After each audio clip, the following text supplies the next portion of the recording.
Continuando, então.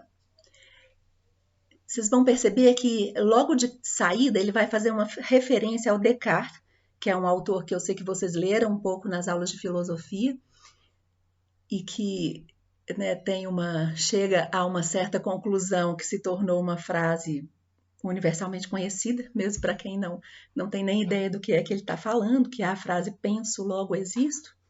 E vocês devem saber que se Descartes chega a essa afirmação, é porque ele estava colocando em dúvida a existência de tudo que existe, inclusive dos objetos do mundo, do que nós vemos.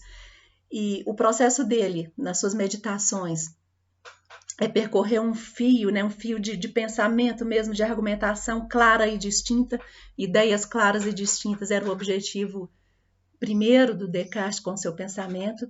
E seguindo um fio de raciocínio, ele vai colocando em dúvida o que ele pode, né? Faz da dúvida o seu instrumento mesmo de pensamento.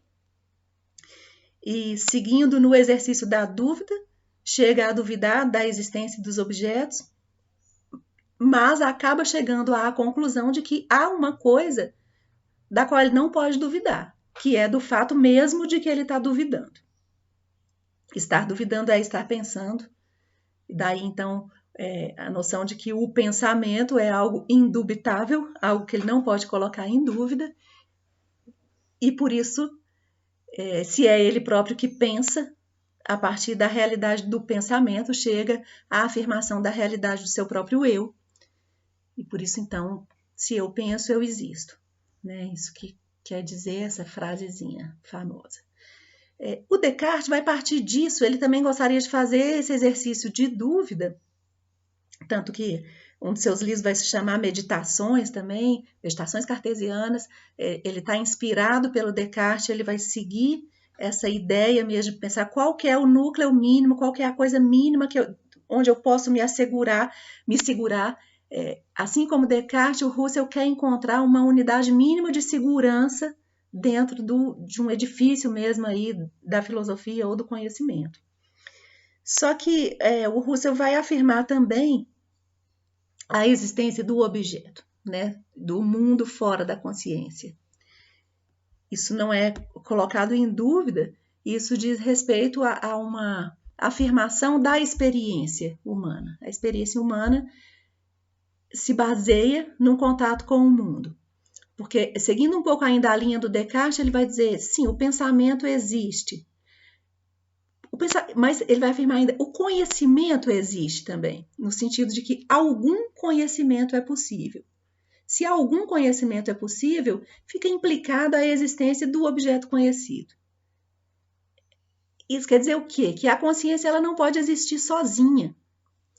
Afirmar a existência do próprio pensamento e não afirmar imediatamente a existência também de um objeto para esse pensamento é algo que para o Russell aparece como impossível de fazer, e aqui a gente já vê a dica, né, a intuição que vai mover toda a estruturação do pensamento do Russell, que eu vou dar uma super adiantada agora, mas que ajuda a gente a raciocinar, porque a gente vai entender lá na frente que ele vai dizer toda consciência é consciência de alguma coisa. Ou seja, a afirmação cartesiana de que o pensamento existe, para o Russell já implica na ideia de que então existe algum objeto para esse pensamento. Porque é impossível para nós conceber um pensamento vazio, um pensamento que tivesse alguma possibilidade de existência, de movimento, de realização mesmo do seu movimento, que é um pensar. Pensar sobre o quê? O pensar vazio de objeto, ele não se sustenta. Então, o Russell vai partir desse movimento primeiro. O pensamento existe e existe um objeto do pensamento, algum conhecimento é possível, e ele quer então entender como é que se faz um conhecimento e que conhecimento é possível. A gente vai encontrar algumas palavras que foram mantidas nessa nossa tradução em latim. Então, vamos lá, me perdoem aqui, não tenho pronúncias corretas para as palavras em latim, vou seguindo aqui um pouco de intuição e de lembrança, mas ele vai falar, por exemplo, a palavra cogitationis, essa palavra significa meditação ou pensamento, né, uma referência clara lá aos textos do Descartes. o ser da cogitatio é o objeto do conhecimento. Então, é isso que eu acabei de dizer. Um pensamento implica num objeto do próprio pensamento. A cogitatione implica no ser da cogitatio, que é, então, esse objeto que se coloca ao pensamento.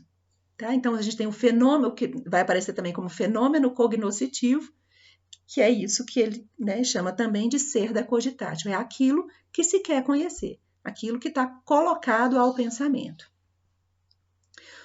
E a palavra transcendente, que vai ser muito importante para a gente entender todo o raciocínio que o Russell vai fazer. E aqui também preciso abrir outro parêntese, porque essa é uma palavra muito usada, muito conhecida, e quase sempre que a gente usa a palavra transcendente, a gente está se referindo à transcendência no sentido religioso. Então, não é disso que se trata aqui. Porém, esse sentido religioso ajuda a gente a entender o que ele está querendo dizer. Quando a gente se refere à transcendência, como se referindo a algo que existisse para além do nosso mundo, por isso a ligação, né, aí com o espaço do religioso, ou do sagrado, a gente está pensando em algo que se colocaria, então, além do nosso modo de ser.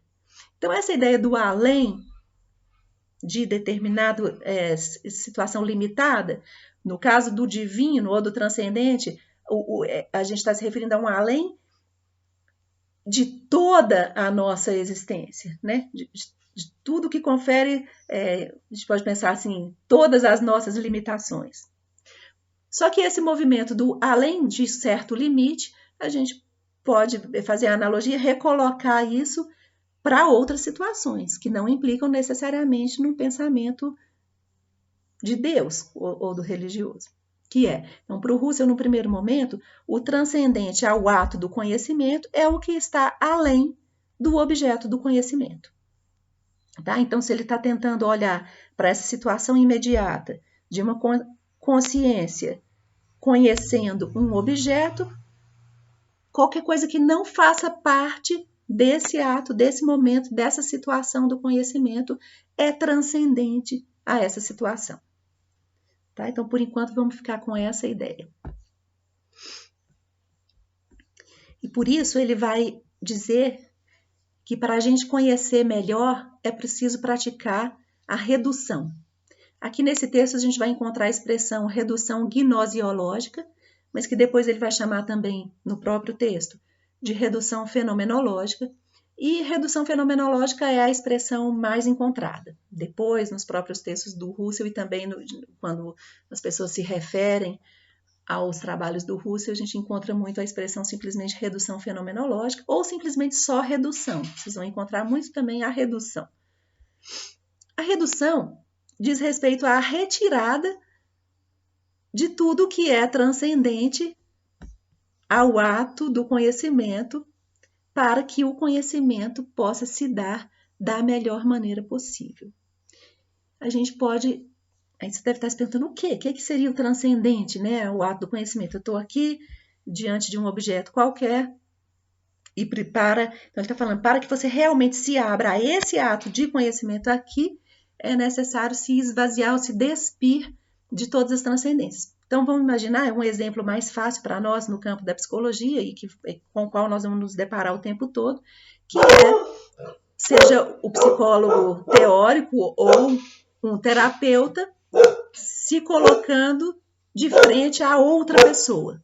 E o objeto do conhecimento, então, é essa outra pessoa. Quando eu me coloco diante de outra pessoa, eu já carrego, eu já vou para esse momento do conhecimento cheio de ideias, ideias a priori, ideias que eu já ou escutei ou desenvolvi, que diz respeito a uma teoria, ou mesmo a alguma coisa que alguém já me falou sobre essa pessoa, pressuposições, às vezes vejo já um pedacinho de nada daquela pessoa, já tiro outras conclusões, enfim, tudo que me ocorrer, tudo que vier à minha consciência e que não me foi dado diretamente pela experiência do encontro com aquela pessoa naquele momento, seria transcendente ao ato mesmo de conhecê-la. E aí Russell vai dizer, quanto mais transcendências interferirem nesse momento do conhecimento, mais impossível fica o acontecimento do conhecimento mesmo. Então, a redução é a retirada das transcendências. É que eu possa estar o mais esvaziada, o mais limpa possível de tudo que eu já sei, ou já pensei, ou penso que já sei sobre alguém no momento de conhecê-la. Eu sei que agora seria um momento que muita gente poderia perguntar, né, se a gente estivesse lá em sala de aula, mas isso é impossível, como é que eu vou me esvaziar completamente? Como é que isso se passa mesmo numa prática clínica, por exemplo? Então, fica só a ideia de a gente estar pensando aqui filosoficamente, isso quer dizer o quê? É um pouco ideal, de fato, esse pensamento, mas ele vem propor um caminho, né? O que seria a orientação. A ideia é a redução absoluta. Daqui a pouco a gente vai entender que a redução absoluta não existe.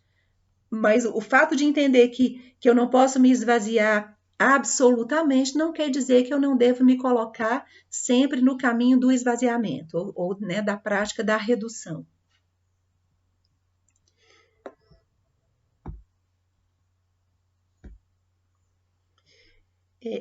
Nesse momento que ele está falando da redução, ele também chama a atenção para que a gente não confunda, na compreensão do ato do conhecimento, as instâncias que compõem esse ato. Então, a gente já falou um pouquinho, mas eu vou repetir aqui agora. O ser da cogitatio é o objeto pensado. A minha cogitatio é o meu pensamento. E o sum cogitans é o eu que pensa. Veja que a gente tem, então, três coisas. Um eu que pensa, ou seja, um eu que possui o pensamento, e o objeto pensado. Pode quase dizer, o objeto pensado está dentro do pensamento que está dentro de um eu. Veja, o objeto pensado não é o objeto real, né? Mas o objeto pensado só existe em relação ao objeto que está fora do pensamento. Aqui são só as palavras para a gente daqui a pouco entender as implicações disso. Ele vai também fazer uma diferenciação entre o fenômeno puro e o fenômeno psicológico. Vamos aproximar aqui aos pouquinhos, que a gente está tentando entender qual seria o objeto, né, o objetivo da fenomenologia, e que a gente vai começar a perceber que a intenção do Husserl, o que ele gostaria, é de chegar ao conhecimento do que ele vai chamar aqui de fenômeno puro. Esse fenômeno puro, então, que seria diferente do fenômeno psicológico. Vou fazer outra paradinha.